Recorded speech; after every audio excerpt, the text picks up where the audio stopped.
Cancer શબ્દ જ ભલભલા લોકોના હાજા ગજવી દે છે, પણ જો સમયસર નિદાન અને હિંમત સાથે સારવાર કરવામાં આવે તો કેન્સરને પણ મહાંત આપી શકાય છે. અને આ વાતને સાર્થક કરી છે રાજકોટના એક દંપતીએ. પતિને 10 વર્ષ પહેલા કેન્સર ડિટેક્ટ થયું હતું અને પત્નીને 1.5 વર્ષ પહેલા કેન્સર ડિટેક્ટ થયું. આ પતિ પત્નીને જોઈને સામેવાળા લોકો રડવા લાગે, પણ આ પતિ પત્નીની હિંમત જોઈને પણ તમને પણ સલામ કરવાનું મન થાય. આવું એટલા માટે કારણ કે આ પતિ પત્ની એ કેન્સર એટલે કે કેન્સર નહીં વાતને સાર્થક કરી છે. ત્યારે જોવો મારો ખાસ અહેવાલ. નામ બીના હરિયાણી છે.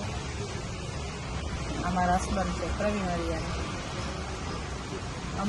મને કેન્સર 1.5 વર્ષ થયું, સર્જરી ને બધું થયું, પછી પાછું રિકવર થયું હતું. અને મારા હસબન્ડને 13 વર્ષથી છે કેન્સર. 13 વર્ષથી લિક્વિડ ઉપર જ છે.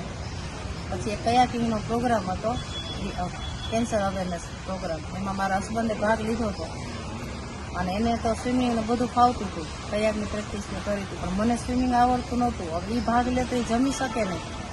અને પછી મને એમ થયું કે એ આટલા બધા ઓલું કરે છે તો હું સ્વિમિંગ શું કામ ન શીખું. અને પછી મેં સ્વિમિંગ શીખું અને કયાકિંગ શીખું.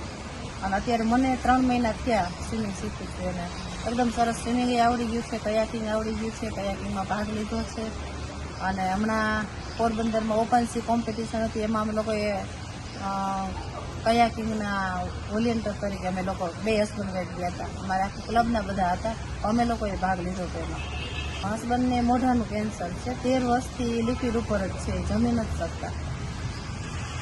તમને પણ એકવાર ડિટેક્ટ થયા પછી પાછું પણ કેન્સર? એકવાર મને 1.5 વર્ષ થયું ઓપરેશન કર્યું, 1.5 વર્ષમાં મને પાછું રિકવર થયું. કયાકિંગમાં એટલા બધા ઓતપ્રોત થઈ ગયા છે, સ્વિમિંગમાં ને એમાં અમને કંઈ યાદ જ નથી અત્યારે. એકદમ સરસ. અને અમે આખા દુનિયાને સંદેશો કયાકિંગના દ્વારા આપવા માંગીએ છીએ કે કેન્સર છે એ કેન્સર નથી, મટી શકે છે કેન્સર. કેન્સરમાં તમારે નિર્ભય બનીને એની ટ્રીટમેન્ટ પૂરી કરવી પડે. ટ્રીટમેન્ટ પૂરી કરો એટલે અને એક્ટિવ રહેવું પડે. ઘણું અઘરું છે. પતિ પત્નીને કેન્સર હોય ને સામેવાળાએ તરત રડી પડે. સામેવાળા જોવે ને કે પતિ પત્નીને, તો અમે લોકોએ તો હિંમતથી, મારા હસબન્ડ છે એ ખૂબ જ એક્ટિવ એટલા છે, હિંમતવાળા બહુ છે. કારણ કે એ લિક્વિડ ઉપર છે, કોઈ પણ લિક્વિડ આપો એ પી લે છે. કોઈ દિવસ એને કીધું નથી કે શું છે કે ક્યારે નથી પીવું એમ.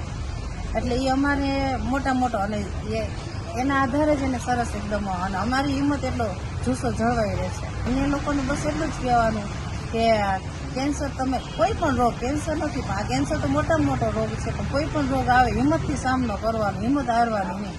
હિંમતથી સામનો કરો એટલે તમારે દુનિયા જીતી જાવ.